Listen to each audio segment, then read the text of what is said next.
सुप्रभात प्यारे बच्चों।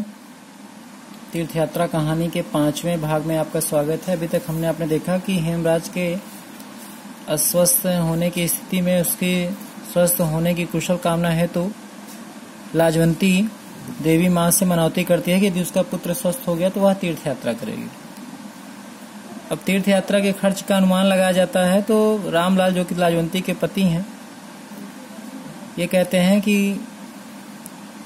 पैसा क्या है, हाथ का मैल है, आता है चला जाता है, परंतु जो वास्तविक दौलत है वह क्या है, हमारी संतान है। तो यहाँ पे बहुत महत्वपूर्ण बात कही गई। अब उसी के आगे हम कहानी को पढ़ते हैं। 7वें दिन रामलाल नौकरी पर चले गए और कहते गए कि तीर्थ यात्रा की तैयारी करो।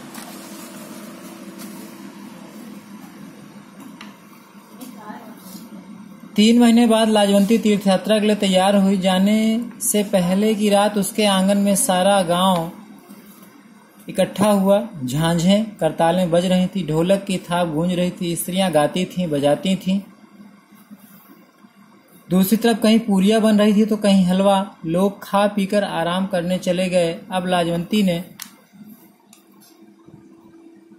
बक्से में जरूरी कपड़े रखे, गले में लाल रंग की सूती माला पहनी, माथे पर चंदन का लेप किया।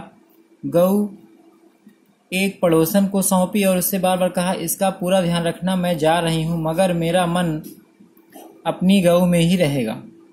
तो इस प्रकार से लाजवंती के तीर्थ यात्रा जाने के पहले गांव भर के लोग इकट्ठा होते हैं उसके घर में। भजन कीर्तन होता है जिसमें झांझें करतालें बजती हैं, ढोलक बजती है, स्त्रियां गीत गाती हैं, मंगल गीत गाती हैं। लोग खाते पीते अपने घर चले जाते हैं और उसके बाद लाजवंती तीर्थ यात्रा से जुड़ी हुई आवश्यक वस्तुओं को अपने एक बक्से में रखती है। उसके पास एक गाय थी, वह उस गाय को अपनी पड़ोसन को देती है और कहती है कि इसका पूरा ध्यान रखना, मैं जात रही हूं लेकिन मेरा पूरा ध्यान इसी की ओर लगा रहेगा। सहसा किसी के सिसकी भरने की आवाज सुनाई दी।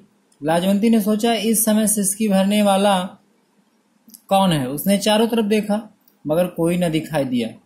वह छत पर चढ़ गई। पड़ोसिन के आंगन में झुककर जोर से बोली, माँ हरो। कुछ देर सन्नाटा रहा, फिर एक चारपाई से उत्तर मिला, कौन है। लाजवंती। तो जब किसी के रोने की आवाज सुनाई पड़ती है तो लाजवंती अपने घर के छत पे जाती है और वहां पर अपने पड़ोसन को पुकारती है जिसका नाम क्या है, हरो। तो बदले में आवाज आती है, कौन है। तो उसने कहा कि लाजवंती, मैं लाजवंती। तो उसने आवाज में आंसू मिले हुए थे। लाजवंती हरो के पास पहुंची और बोली, माँ क्या बात है, तू रो क्यों रही है। लाजवंती ने हरो से उसके रोने का कारण पूछा। हरो और भी सिसकियां भर भर कर रोने लगी। हरो का दुख और बढ़ गया जब लाजवंती ने यह पूछा कि माँ आप क्यों रो रही हो। लाजवंती ने फिर पूछा, अरे क्या बात है, तू इस समय रो क्यों रही है, मैं तेरी पड़ोसन हूं, मुझसे न छिपा। लाजवंती हट करने लगी, यह जानने का प्रयास करने लगी कि आखिर हरो जो कि उसकी पड़ोसन है वह क्यों रो रही है इतनी रात में।